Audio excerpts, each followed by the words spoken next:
here we enter the other, much more ominous level of obscenity. This is what fascinated me so much in the I hated it, Yugoslav army. Why?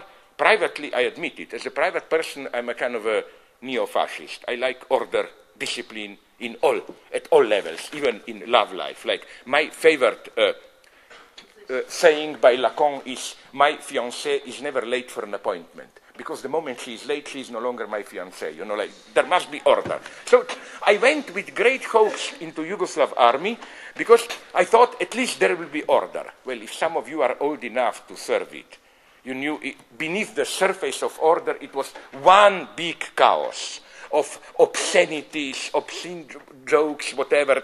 And it took me a long time. Now, I will tell you another thing which I only mention once in my English book, which is the worst selling, so I'm sure you don't know it, but I love it. The story of a doctor's exam, you know, the story which I witnessed. It's the best story. Because there you have ideology at its purest. It is at that point that almost, as in a kind of epiphany, I understood what is power. It happened in Karlovac, you know, Croatia, close to Slovene border. I was there. Well, we had this. We didn't have there a proper, how do you call it? We didn't have a proper doctor's office.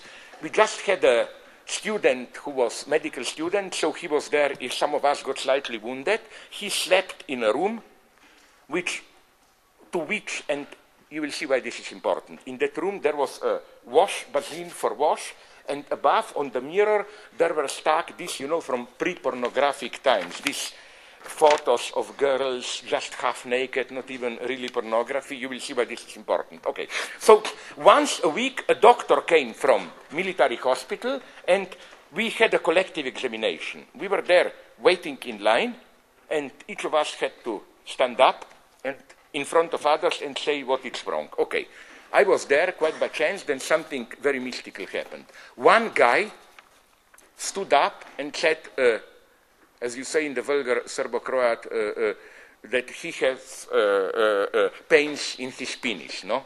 But he said in Serbo-Croat, boli me kurac, which, you know, means something slightly different, like fuck off, no, and so on. This already started laughter. But then the doctor asked him, what do you say? And he said, no, it's quite serious.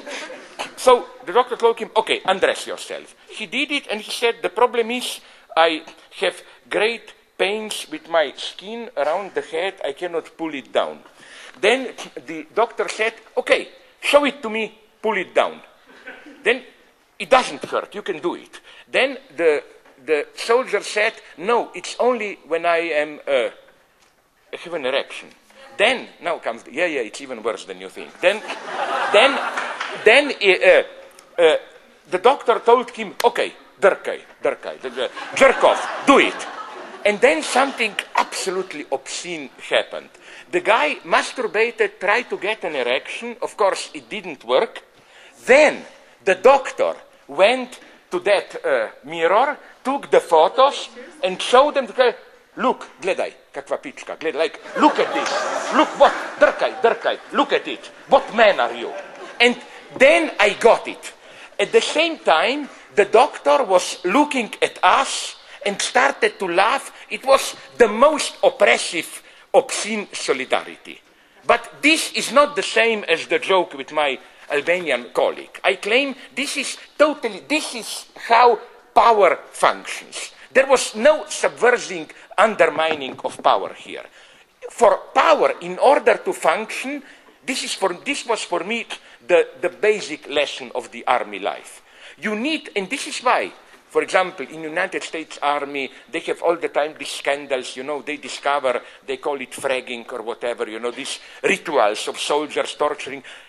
For the army collective, you need this obscene underside, you need it to function. So, again, the point is how to manage with all of it. Sorry?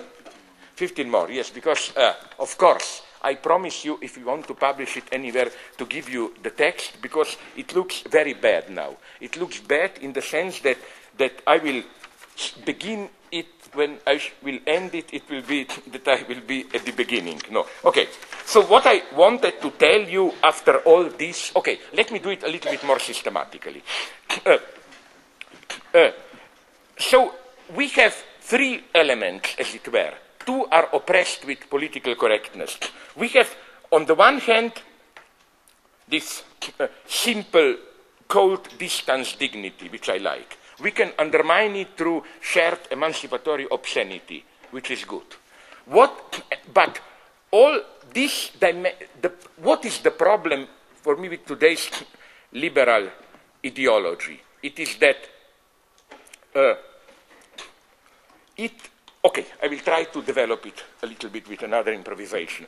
Did you notice how more and more, and I repeat this often in my books, more and more today we have products deprived of their substance? You know, like you have, my God, I usually drink it, Coke, but without caffeine or without sugar. We have, I don't know, a cake without sugar. You have beer without alcohol, coffee, like as if you get the product but deprived of its poisonous substance.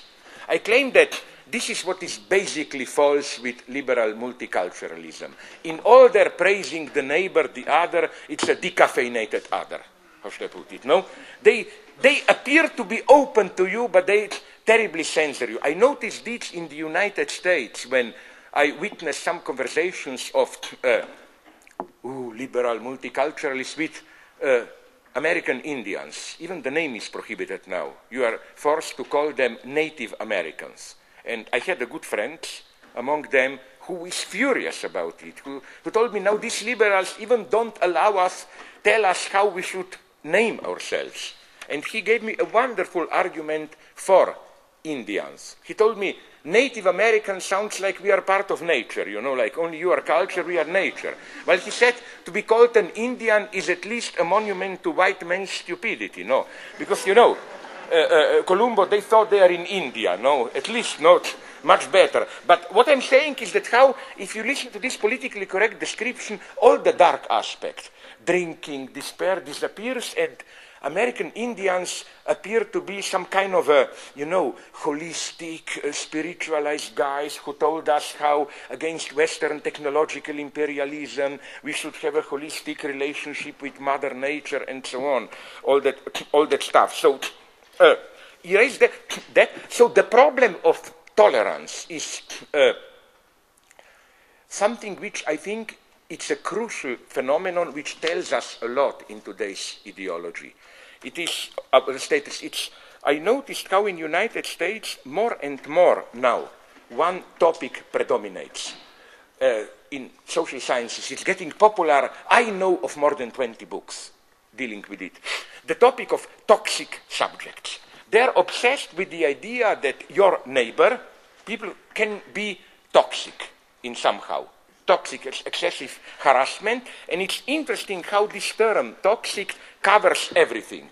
It can be a terrorist who is toxic, dangerous, bringing arms. It can be a priest who is sexually molesting you. I mean, you are children. It can be a fundamentalist preacher. It can be a mother who doesn't allow his child to go free. It can be father with excessive authority. Anything goes. All this is covered by the same category, toxic subject.